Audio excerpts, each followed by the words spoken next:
आज हमारे पास में Hyundai एक्सेंट आई है और इसमें क्या था कि इशू जो था वो एसी का था। इसमें एसी में थोड़ा प्रॉब्लम आ गया था। प्रॉब्लम ये आ गया था कि इसका जो एसी का कंप्रेसर है वो जाम हो गया था, जिसके कारण पूरे सिस्टम के अंदर ब्लैकनेस चली गई थी।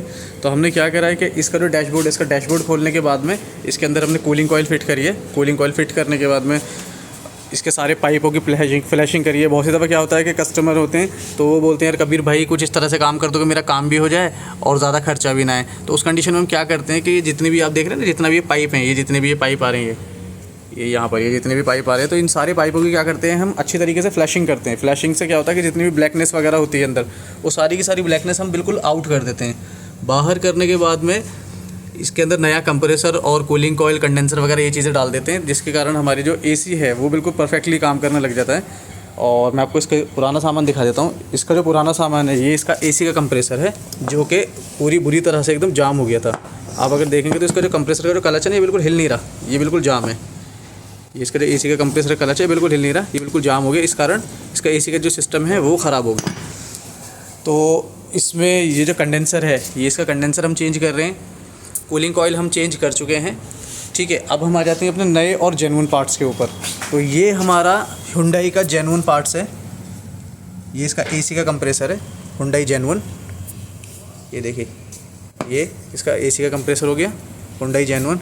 और ये इसका एसी का कंडेंसर हो गया। एसी के कंडेंसर के साथ में हमेशा एक चीज़ का खास ख्याल रखें कि ये जो फ़िल्टर होता है ये कंडेंसर का फ़िल्टर होता है, ये कंडेंसर का फ़िल्टर होता है। तो ये हमेशा चेंज करें। तो जब भी कभी भी नया एसी का कंडेंसर डाल रहे हैं तो उसके साथ में हमेशा ये फ़िल्टर ज़रूर चेंज करें। और जब गैस डालने का हो तो सबसे पहले गाड़ी को वैक्यूम करें। वैक्यूम करने के बाद में हमेशा कंप्रेसर ऑयल डालें। एक मात्रा होती है जिससे कि सिरिंज से भी डाला जाता है, तो कंप्रेसर ऑयल डालें जिससे कि अच्छी तरह से पूरे जो सिस्टम है एसी का, उसके अंदर एसी का जो ऑयल है वो पूरे सिस्टम में घूम जाए अच्छी तरीके से, जिससे कि किसी भी तरह के ड्राई कंप्रेसर या कोई भी चीज़ ड्राई ना चले। हालांकि जो नया कंप्रेसर आता है उसके अंदर कंप्रेसर ऑयल ऑलरेडी अंदर आता है। इस गाड़ी की हमने कंप्लीट सर्विस करी है और एसी का जो सिस्टम है वो कम्प्लीटली चेंज कर रहे हैं। फ़िलहाल जो इसका कंडेंसर है, एसी कंडेंसर, उसे फ़िट कर रहे हैं। कूलिंग कॉइल हम फिट कर चुके हैं। ये हमारी गाड़ी का जो डैशबोर्ड है, हम पूरा खोलने के बाद में डैशबोर्ड के अंदर कूलिंग कॉइल फिट होती है। वो फिट करने के बाद में अब एसी कंप्रेसर फिट करेंगे। उससे पहले क्या है कि कंडेंसर हम फिट कर रहे हैं। ये कंडेंसर हमने यहाँ पर लगा दिया है, नया कंडेंसर। ये हमने एसी का कंप्रेसर भी इसके अंदर फिट कर दिया है। कभी भी फिटिंग के दौरान जो ये वाली जो ये ग्रीन वाली जो डाट है, ये डाट हो गई और उधर वो ब्लैक वाली डाट हो गई, इन्हें कभी फिटिंग के दौरान ना निकालें जब तक कंप्रेसर हमारा पूरा फिट ना हो जाए। जब पाइप इसके अंदर आप लगाएं, यानी कि एसी के पाइप जब आप इसके अंदर लगाएं तभी ये डाट निकालें, उससे पहले ये डाट ना निकालें। उससे क्या होता है कि किसी भी प्रकार का मॉइस्चर या किसी भी प्रकार की गंदगी इसके अंदर जाने से जो कंप्रेसर के जो पिस्टन होते हैं उसमें प्रॉब्लम आ जाती है और दोबारा से सिस्टम चेंज करना पड़ जाता है। ये देखिए, जैसे यहाँ पर एक डाट लगा रखी हमने एसी कंडेंसर में, और ये अभी हमने वहाँ के जो डाट हैं वो भी हमने निकाली नहीं है, वो अंदर ऐसी की ऐसी लगी हुई हैं। अब इसके अंदर हम ये एसी कंडेंसर के अंदर पाइप लगा रहे हैं। और ये देखिए, हमारे यहाँ पर भी पाइप लग चुके हैं। एसी कंप्रेसर के अंदर हमारे पाइप लग चुके हैं, ये पाइप लग चुके हैं। ये यहाँ से इसके सही डायरेक्शन, हमेशा एक चीज़ याद रखिएगा, पाइप की डायरेक्शन बिल्कुल सही होनी चाहिए। और कभी भी जब ये वाला पाइप लगाएंगे तो यहाँ ना बिल्कुल हमें इस जगह यहाँ पर हमें हमेशा कंप्रेसर ऑयल डालना होता है। कंप्रेसर ऑयल डालना होता है जिससे कि ये बिल्कुल स्मूथली अंदर चला जाए और किसी तरह से ये जो हमारा रबड़ का जो हरे कलर का जो ओरिंग है ये बिल्कुल भी कटे ना। ये इस तरह से बिल्कुल सीधा फिट होता है। ये फर्स्ट पाइप लग गया और अब हम ये सेकंड पाइप लगा रहे हैं। ये हमने कंडेंसर के पाइप फिट कर दिए और इधर हमने एसी कंप्रेसर के पाइप फिट कर दिए हैं। तो देखेंगे तो हमने वो सामने एसी कंप्रेसर के पाइप फिट कर दिए। ये दोनों एसी कंप्रेसर के पाइप फिट हो गए और बिल्कुल सही डायरेक्शन में हमने कंडेंसर के पाइप ये भी फिट कर दिए हैं। अब ये यहाँ पर 1/10 का नट लगेगा और ये टाइट होगा अच्छी तरीके से।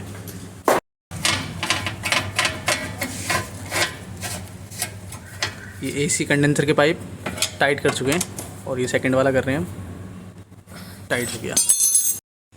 जैसे कि आप देख सकते हैं कि सारी फिटिंग हमारी कंप्लीट हो चुकी है। अब फाइनल हम क्या करते हैं, सारी फिटिंग करने के बाद में हम इसके अंदर प्रेशर डालते हैं, एयर प्रेशर डालते हैं, जिससे कि यहाँ पर किसी प्रकार की कोई लीकेज तो नहीं है, कंप्रेसर के पास कोई लीकेज तो नहीं है, ये जहाँ हमने कूलिंग कॉइल चेंज करी है, जहाँ पर हमने कूलिंग कॉइल चेंज करी है, यहाँ तो कोई लीकेज नहीं है किसी प्रकार की। तो अब हम यहाँ से इस मीटर से इसके अंदर प्रेशर डालेंगे। ये हमारा बड़ा कंप्रेसर है जो कि प्रेशर डालने के काम आता है। अब यहाँ पर हमने इसे ऑन कर दिया है। ये इसके अंदर यहाँ पर अडेप्टर लग गया है और ये हमने यहाँ पर प्रेशर डालना इसके अंदर स्टार्ट कर दिया है। आप देख सकते हैं प्रेशर इसके अंदर जा रहा है। ये प्रेशर यहाँ से होकर के यहाँ, यानी कि पूरे सिस्टम एसी के पूरे सिस्टम के अंदर ये प्रेशर जाएगा। अगर कहीं से भी लीक होगी या पाइप लूज़ होगा तो वहाँ से हम इसे साबुन से टेस्ट करेंगे। तो वहाँ पर क्या होता है, जैसे मान लीजिए छोटी सी चीज़ है कि फ़र्ज़ कीजिए यहाँ से लीक है, यहाँ से लीक है, तो हम इसमें क्या करेंगे कि जब यहाँ से एयर निकलेगी तो हम यहाँ पर साबुन लगाएंगे तो यहाँ बुलबुले बनेंगे। तो साबुन से फिर इसे हम टेस्ट करेंगे। अभी फ़िलहाल इसका प्रेशर चल रहा है और इसका जो प्रेशर है लगभग 300 पहुँचने वाला है। इसका प्रेशर 300 पहुँचने वाला है।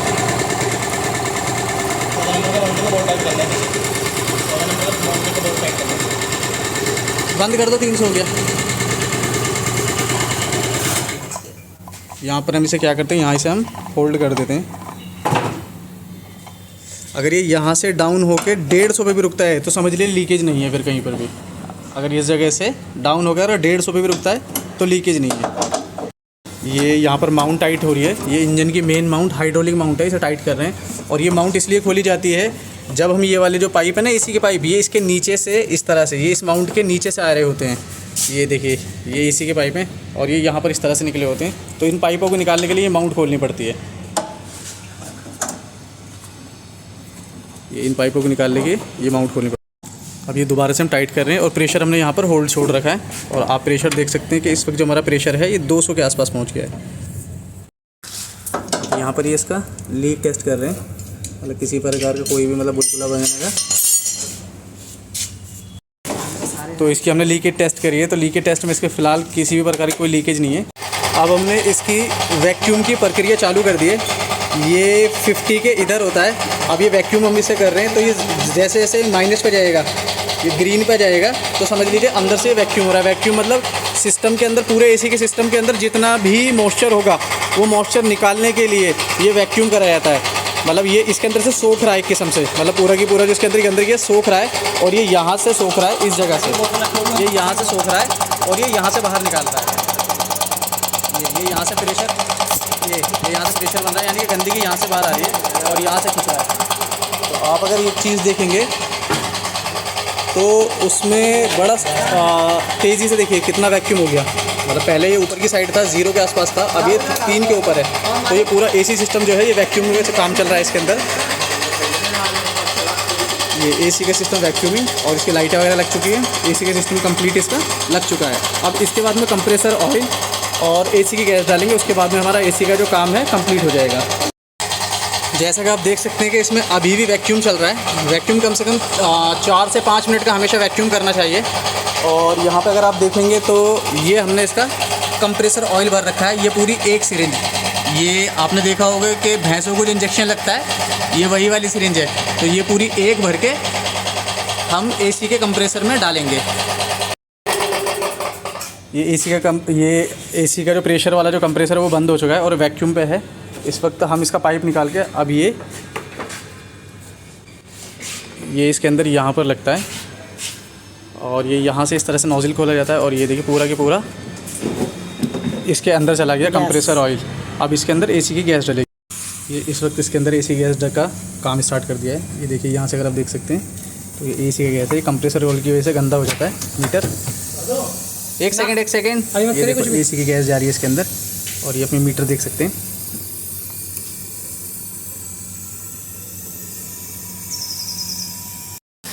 अब हम इसे स्टार्ट कर दिए, गाड़ी के अंदर सेट लग चुका है और अब हम ये यहाँ पर बैठ चल रही है। अब हमारा जो सबसे स्पेशल चीज़ है हम यहाँ से चेक करते हैं हमेशा इसकी। ये कंप्रेसर ऑन हो चुका है हमारा, एसी का कंप्रेसर ऑन हो चुका है। अगर आप देख सकते हैं तो ये रहा, ये हमारा एसी का कंप्रेसर नया ऑन हो चुका है।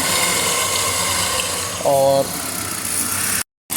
ये हमारा, इसमें हमने कंप्लीट गैस छोड़ दी है इसके अंदर। और यहाँ पर अब अगर हम देखना चाहेंगे, खैर मैं आपको वीडियो में ये चीज़ नहीं बता सकता कि किस तरीके से क्या हो रहा है, लेकिन कूलिंग यहाँ पर बिल्कुल एकदम फ़र्स्ट क्लास आ चुकी है। यहाँ पर जो कूलिंग है वो एकदम फ़र्स्ट क्लास आ चुकी है। गाड़ी हमारी ऑन है, सीएनजी फिटेड गाड़ी है ये, Hyundai एक्सेंट। हम जो चेक करते हैं हम हमेशा यहाँ से चेक करते हैं, यहाँ से पकड़ के चेक कर लेते हैं। ये जो पाइप है ये हमेशा ठंडा हो, जब ठंडा हो गया तो समझ लीजिए कूलिंग इसमें आ गई।